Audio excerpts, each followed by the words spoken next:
Bom dia, irmãos.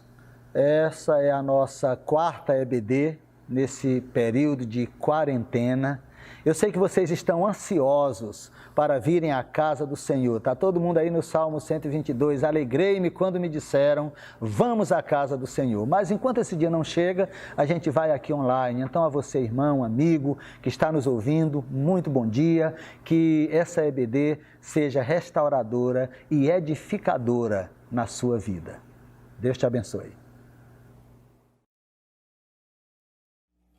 Mateus, no capítulo 28, nos diz: ao raiar do primeiro dia da semana, Maria Madalena e a outra Maria vieram ver o sepulcro.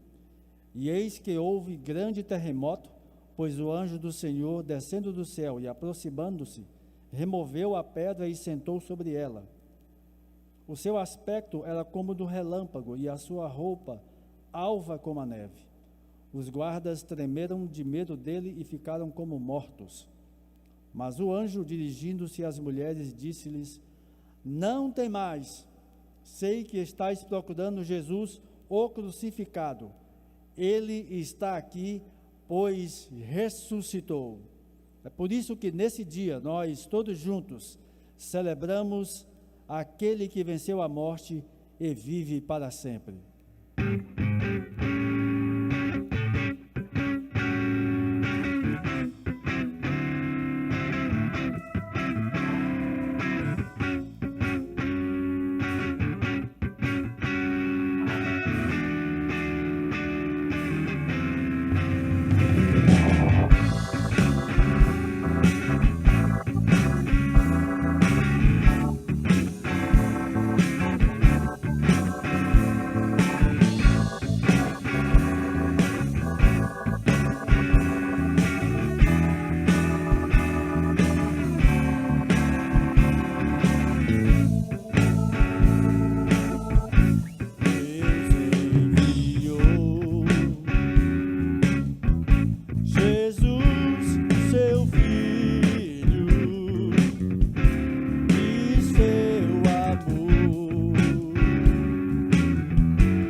Bom dia, nós estamos aqui para mais uma Escola Bíblica Dominical, online, você aí na sua casa e nós aqui na igreja.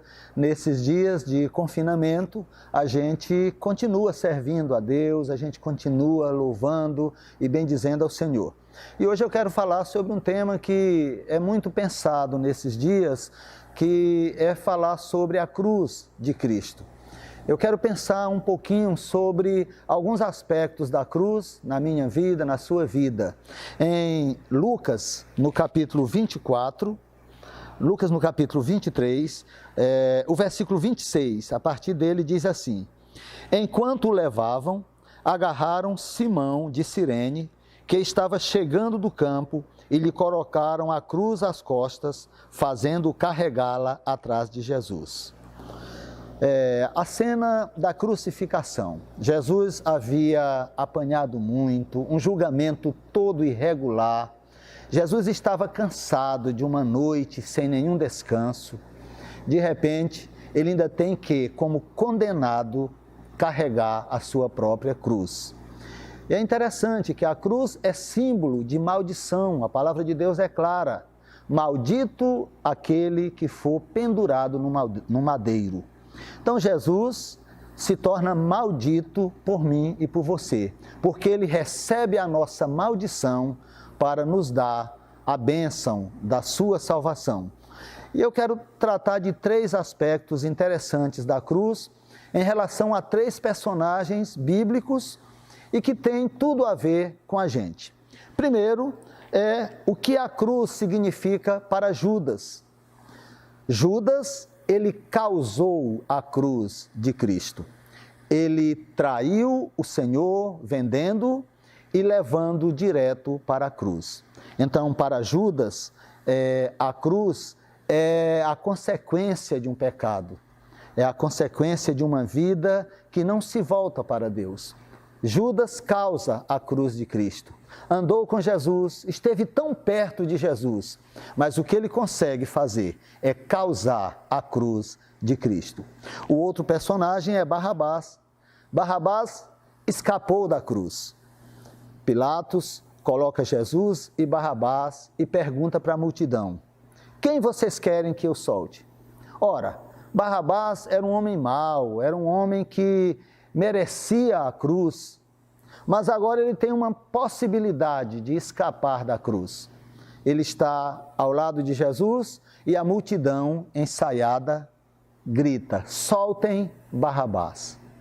E que farei de Jesus? E eles dizem: crucifica-o. Então Barrabás consegue, no último momento, escapar da cruz. Ele é livre da cruz, porque ele está ao lado de Jesus. E o terceiro personagem é Simão, que a gente acabou de ler. Um homem que vem do campo e, de repente, os soldados dizem: carregue a cruz de Jesus. Por Jesus não conseguir levar a sua cruz, de tão cansado que estava, Simão é chamado, é convocado para carregar a cruz. Vejam só então: Judas causou a cruz, Barrabás escapou da cruz e Simão carregou a cruz. Mas veja que interessante, nós nos identificamos com Judas, porque assim como Judas, nós causamos a cruz de Cristo e temos causado a cruz de Cristo. Igual a Judas, nós causamos essa dor enorme em Cristo. Por quê? Porque ele veio buscar e salvar o perdido. Houve cruz porque houve pecado. Houve crucificação porque eu pequei, porque você pecou. Então, Judas nos representa. Por mais que a gente queira fugir da realidade de Judas, nós estamos todos identificados com Judas, porque nós causamos a cruz de Cristo. É por nós que ele vem, é por pecadores iguais a nós que Jesus vem e morre. Então nós somos sim causadores da cruz. Ao nos afastarmos de Deus, ao vivermos em pecado, nós causamos a cruz de Cristo. Não adianta querermos ser melhores que Judas, nós somos sim causadores da cruz de Cristo. Se discute muito quem matou Jesus. Foram os romanos?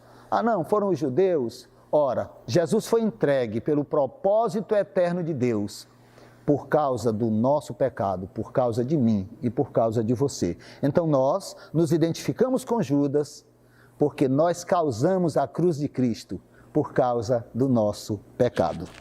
Mas assim como Barrabás, nós escapamos da cruz por causa de Jesus, que morre em nosso lugar. Era Barrabás quem tinha que morrer, mas Cristo é escolhido para morrer. Se Barrabás morresse na cruz, nada aconteceria. Um homem mau que recebe a justa punição. Mas porque foi Jesus quem morreu no lugar de Barrabás, então a nossa redenção é possível, a nossa salvação é possível. Assim como Barrabás, nós escapamos da condenação da morte, nós escapamos da dor, dos efeitos da morte, porque Jesus morreu em nosso lugar.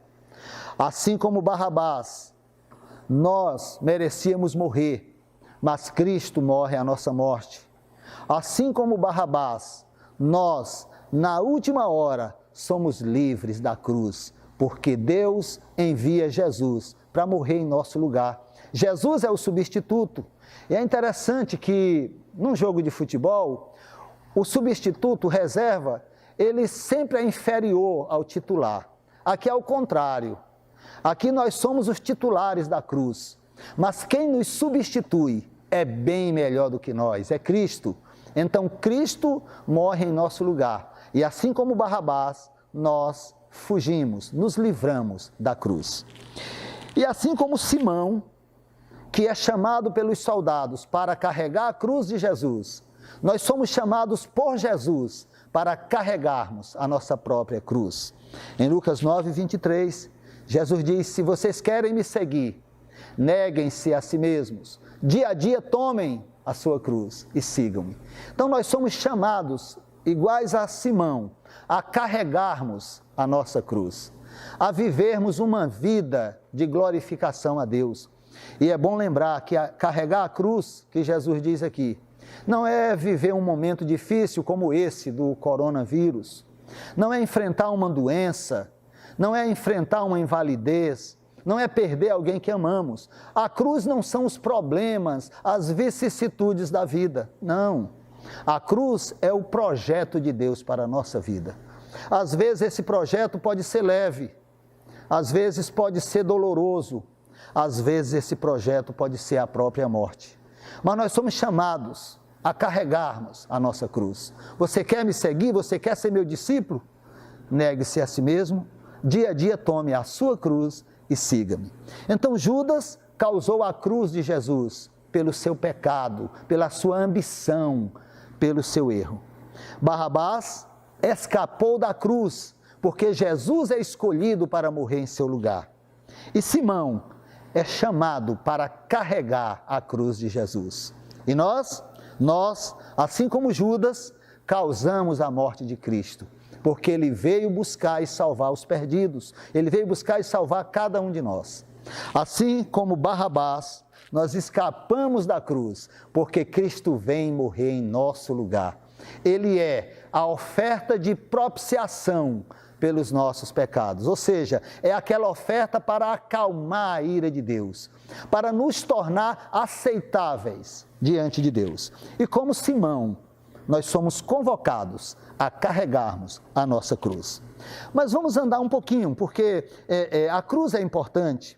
E Gálatas 6,14, Paulo diz: quanto a mim, jamais me gloriarei, a não ser na cruz de nosso Senhor Jesus Cristo, por meio da qual eu estou morto fisicamente para o mundo, e o mundo está morto para mim. E ainda Paulo diz que a mensagem da cruz é loucura para os que estão perecendo, mas para nós que estamos sendo salvos, ela é o poder de Deus. Como é maravilhosa a mensagem da cruz. Como é bom podermos olhar para a cruz e lembrarmos dessa realidade. Olharmos para a cruz e lembrarmos que nela Jesus se tornou maldito por nós. Jesus levou nossos pecados. Jesus pagou o preço de tudo que fizemos de errado. E que nós causamos a cruz como Judas, nós escapamos da cruz como Barrabás, e nós somos chamados a carregar a nossa cruz como Simão. Mas Lucas ainda no capítulo 24, versículo 5, nós temos algo maravilhoso, é quando as mulheres vão ao sepulcro, Jesus morreu, Jesus está enterrado, e elas vão visitar, e no versículo 5 do capítulo 24, diz que os anjos dizem: por que vocês estão procurando entre os mortos aquele que vive? Ah, meus irmãos, se há uma glória na cruz, há uma glória muito maior no túmulo vazio. Jesus ressuscitou. Nós não precisamos mais peregrinar até Jerusalém para olhar um túmulo vazio. Nós não precisamos mais andar procurando Jesus em lugares sagrados. Sabe por quê? Porque a ressurreição e depois a ascensão de Jesus faz com que ele seja, assim como Deus Pai e Deus Espírito Santo, onipresente. Ele está em todos os lugares, ele está no nosso coração. Jesus está vivo. Que realidade maravilhosa! Esse fato revolucionou a história, revolucionou a minha vida, revolucionou a tua vida e pode revolucionar a vida de todas as pessoas. Porque a ressurreição de Cristo é um fator que gera vida, gera transformação. Jesus ressuscitou. Domingo cedinho, as mulheres constataram essa realidade. Jesus está vivo. Que glória, que coisa grandiosa para celebrarmos hoje. Cristo morreu por nós. Cristo enfrentou a cruz por nós, mas Cristo ressuscitou para nos garantir o direito de vida eterna. Aquela vida que nós perdemos lá no Éden, quando nossos pais pecaram, Adão e Eva. Jesus agora recupera. Com Adão nós aprendemos a pecar. Com Adão nós aprendemos a andar distantes de Deus, mas com Jesus nós aprendemos a amar a Deus, a vivermos uma vida diferente, e Jesus é então o caminho que nos leva para o céu. Vamos celebrar sim a ressurreição de Cristo. Sabe por quê? Porque Ele voltará em glória para nos levar, para estarmos juntos com Ele para sempre no céu. Deus te abençoe, Deus te ajude, Deus te sustente.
Bem, agora a gente vai ter um momento bem especial, que é um momento para as crianças. Crianças, né? E a gente quer ser sempre criança para não perder esse momento. Nossos irmãos da APEC têm uma participação muito especial.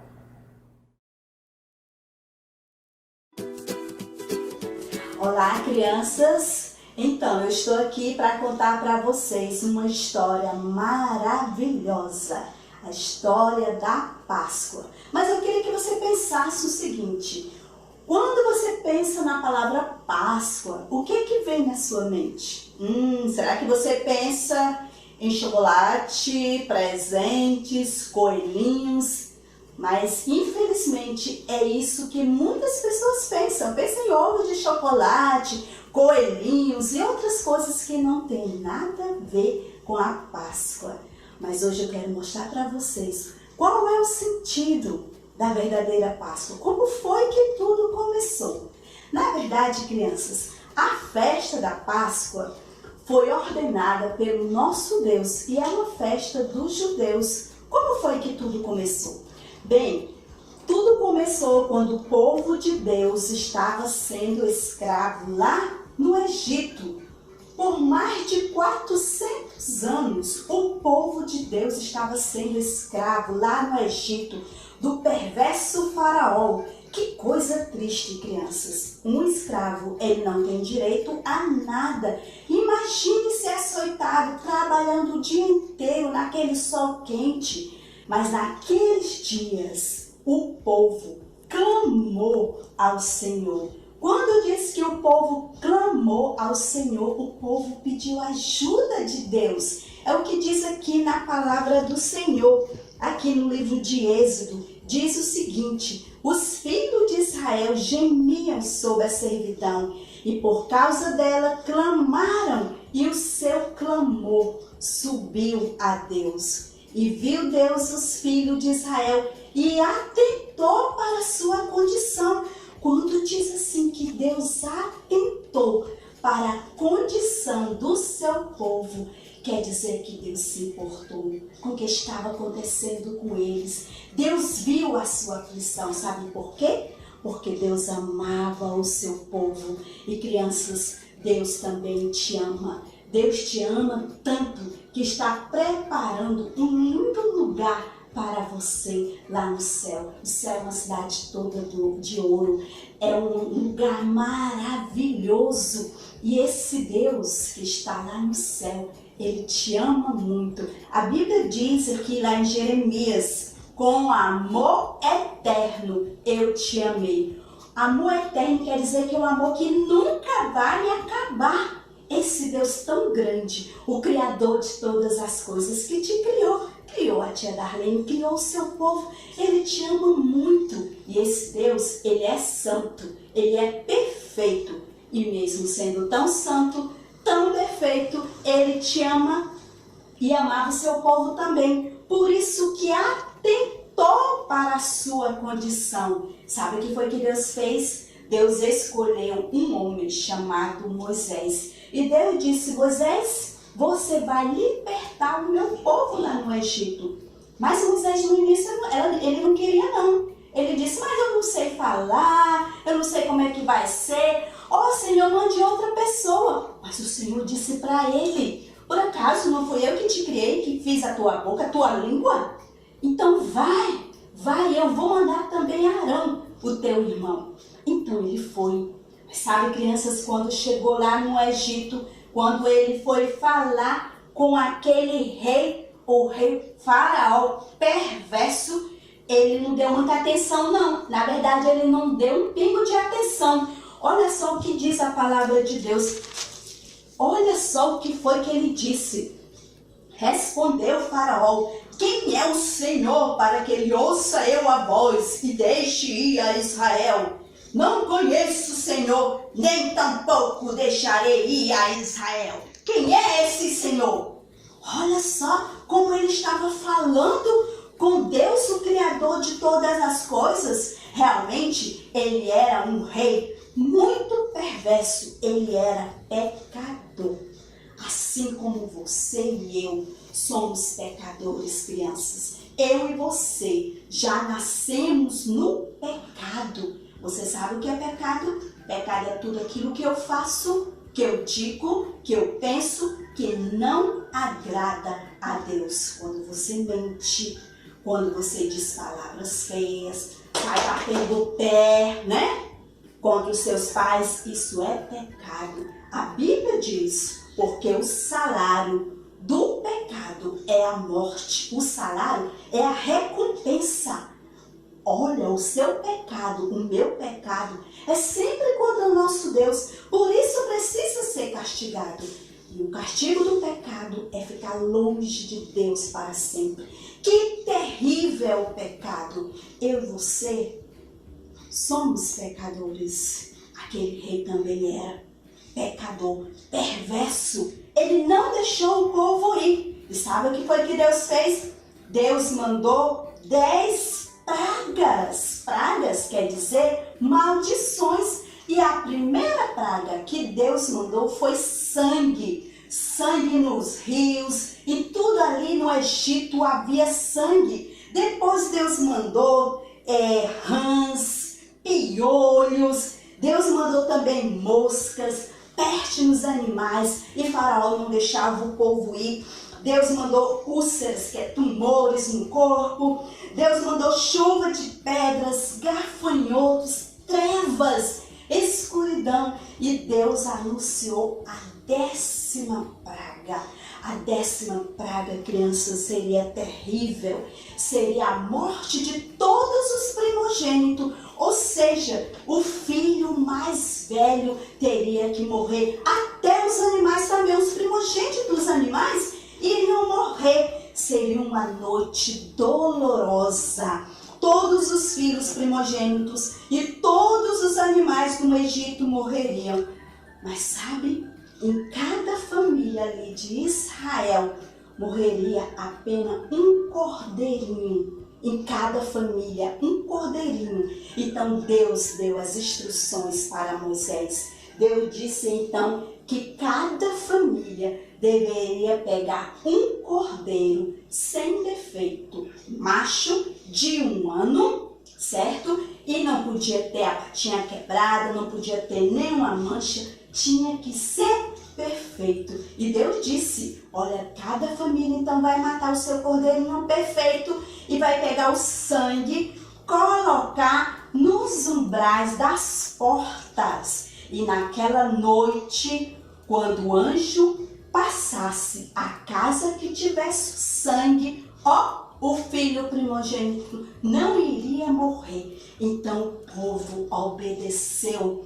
O povo então, cada família pegou o seu cordeirinho e olha, tinha que também comer aquele cordeiro assado em família. O cordeiro, então, tinha que comer também pães asmos, quer dizer, sem fermentos, e ervas amargas, porque naquela noite, olha, o anjo iria passar e naquela casa que tivesse sangue, não iria morrer o filho mais velho, e Deus também iria libertar o seu povo da escravidão do Egito. Então, a Páscoa aqui significa passar por cima. O anjo passou por cima da casa que tinha sangue, e naquela noite, então, Deus libertou o seu povo lá do Egito. Que coisa maravilhosa, crianças! Mas sabe de uma coisa? Aquele sangue ali que eles colocaram e aquele cordeiro estava representando o Cordeiro de Deus que tira o pecado do mundo. Jesus, o Filho perfeito de Deus. Jesus que nunca pecou, que nunca fez nada de errado, derramou seu precioso sangue. A Bíblia diz, e sem derramamento de sangue não há remissão, não há perdão. Então, homens maus pregaram o Senhor Jesus naquela cruz, colocaram prego nas suas mãos, nos seus pés, uma coroa de espinho, zombava de Jesus dizendo, olha, se tu és o Cristo, desce dessa cruz. Jesus, ele tomou ali o meu castigo e o seu castigo naquela cruz. Ele sofreu de boa vontade por mim e por você. O Cordeiro de Deus que tira o pecado do mundo. Ó, crianças, ele sofreu, ele derramou o seu sangue por você. Mas a boa notícia é que Jesus não ficou morto para sempre. Ele ressuscitou. Ressuscitar significa viver de novo. O Cordeiro de Deus está vivo. Ele não está aqui, como o anjo falou. Jesus, ele venceu a morte. Ele não está pregado numa cruz. Ele ressuscitou. Ele está vivo. E sabe onde é que Jesus está agora? No céu. E ele tem o poder de perdoar os seus pecados, crianças. Jesus quer perdoar os seus pecados. Hoje, nós não comemoramos a Páscoa matando o cordeiro, não. Porque o único sacrifício, né? O Senhor Jesus é o Cordeiro de Deus que veio a este mundo. Então ele fez o único sacrifício perfeito. E sabe que nós comemoramos hoje a morte e ressurreição do Senhor Jesus. Porque ele está vivo. E quando o Senhor Jesus estava aqui na terra, ele também comemorou com seus discípulos. E sabe, criança, se você já tem Jesus como Senhor e Salvador, agradeça. Agradeça pela Páscoa, que é a morte e ressurreição do Senhor Jesus. Agradeça porque o Cordeiro de Deus, ele te salvou, ele está vivo e ele tem o poder de te ajudar a fazer o que é correto. Sabe outra coisa que você pode fazer também? Você pode falar de Jesus para os seus amigos. Seus amigos que não conhecem o Jesus, eles precisam conhecer o Cordeiro de Deus. Então nessa Páscoa, você pode contar, você não pode sair de casa, mas você pode falar, de repente, com alguém, ligar para um amiguinho e dizer, olha, Jesus, ele morreu por você e ele está vivo. Mas pode ser que você esteja aí na sua casa e nunca recebeu a Jesus como Senhor e Salvador. Você viu que você tem pecado, que você faz coisas erradas, mas você viu também que Jesus, ele derramou o seu sangue precioso por você. E sabe, quando você recebe Jesus como Senhor e Salvador, o seu coração fica limpo de todo o pecado. Jesus, ele quer perdoar você. A palavra do Senhor diz, porque todo aquele que invocar o nome do Senhor será salvo. Invocar é clamar. Você quer ser salvo do seu pecado? Vamos orar ao nosso Deus nesse momento. Senhor Jesus, eu te agradeço, porque Jesus veio a esse mundo morrer pelos meus pecados, pelos pecados das crianças que estão ouvindo essa mensagem também. Eu quero te pedir, Senhor, que nos ajude a proclamar as boas novas de salvação para os nossos amigos. Obrigada pela Páscoa, porque Jesus está vivo. Abençoe, Senhor, cada criança que está ouvindo essa mensagem. No nome de Jesus. Amém. Que Deus abençoe a sua vida. Estamos chegando ao final dessa EBD e eu quero orar com você, quero orar com a sua família, te desejando um domingo abençoado e uma semana abençoada. Aproveite esse dia para conhecer melhor a Deus, a você e a sua família. Vamos orar. Senhor, obrigado por esse dia, obrigado pela Tua palavra ministrada, pelos cânticos. Aceita, Senhor, o nosso culto, nós te oferecemos de todo o coração. Guarda o Teu povo na Tua paz, em nome de Jesus. Amém.